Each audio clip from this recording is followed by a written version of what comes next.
দেশে mobile phone অপারেটরদের কাছে নেই পর্যাপ্ত তরঙ্গ, যে কারণে দিন দিন কমছে সেবার মান। কল ড্রপ সহ নেটওয়ার্ক সমস্যায় ভুগছেন গ্রাহকরা। অথচ বিটিআরসির কাছে এখনও অবিকৃত আছে মোট তরঙ্গের 2/3। কিন্তু দাম বেশি দাবি করে প্রয়োজনীয় তরঙ্গ কিনছেন না অপারেটররা। সমস্যা সমাধানে কিস্তিতে তরঙ্গ বিক্রির পরামর্শ দিচ্ছেন টেলিকম বিশেষজ্ঞরা। আরও জানাচ্ছেন মাফি ইসলাম। কিন্তু আচ্ছা, আমি কি তোমার first love? Hello, call drop নিয়ে একটি ফোন কোম্পানির বিজ্ঞাপন। বাংলাদেশে ফোন ব্যবহারকারীদের কম বেশি সবাই এমন নানান সমস্যায় ভুগছেন। কল ড্রপের তো আমি 1 মিনিট কথা তো আপনার সাথে বলতে পারতেছি না, আমার টাকাটা তো ঠিকই কাইটে নিতেছে। বাংলা লিংক, তারপর এয়ারটেল, এই ম্যাক্সিমাম যতগুলো আর বাকি সব সিমের নাম্বারগুলো আছে ওখানে ডিস্টার্ব ফিল হয়। তো জরুরিভাবে কথা বলতেছি, এই মুহূর্তে ফোনটা কাইটে গেল, আমার অনেকটা ক্ষতি হয়ে যায় এই মুহূর্তে। পরিসংখ্যান বলছে গেল ডিসেম্বর পর্যন্ত দেশে সচল মোবাইল ফোন ব্যবহারকারীর সংখ্যা ছিল 15,70 লাখ। বিটিআরসি বলছে গত বছর কল ড্রপের সমস্যা নিয়ে অভিযোগ করেছেন 5,193 জন গ্রাহক। আর এই সময় কল ড্রপের ঘটনা ছিল অন্তত কয়েকশো কোটি। বিশেষজ্ঞরা বলছেন তরঙ্গ কম কিন্তু গ্রাহক বেশি থাকাই এই সংকটের প্রধান কারণ। এছাড়াও আছে প্রয়োজনীয় টাওয়ার না থাকা।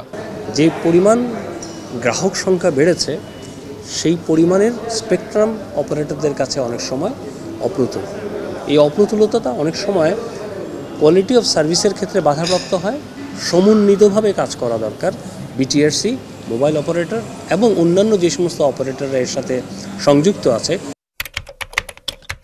আন্তর্জাতিক টেলিযোগাযোগ ব্যবস্থা জিএসএমএ বলছে দক্ষিণ এশিয়ায় শ্রীলঙ্কা প্রতি 10 লাখ গ্রাহককে সেবা দিচ্ছে 6.21 মেগাহার্টজ তরঙ্গ দিয়ে, মালয়েশিয়া 5.19, আফগানিস্তান 6.84, নেপাল 2.98 মেগাহার্টজ তরঙ্গ। অথচ একই সংখ্যক গ্রাহকের জন্য বাংলাদেশের অপারেটররা ব্যবহার করছে মাত্র 0.83 মেগাহার্টজ তরঙ্গ। এ কারণেই কল ড্রপ। এই স্পেকট্রামটা কম কেন? কারণ হচ্ছে যে স্পেকট্রামের দামটা যেভাবে নির্ধারণ করা হয়েছে তাতে কিন্তু আমাদের এখানে কোনো ব্যবসায়িক স্বার্থ নেই আরও স্পেকট্রাম কেনার মতো। এবং আমরা মনে করি যে আরও যদি স্পেকট্রাম বাড়ানো হয় আসলে টাওয়ার বাড়ানোর কোনো প্রয়োজন হবে না।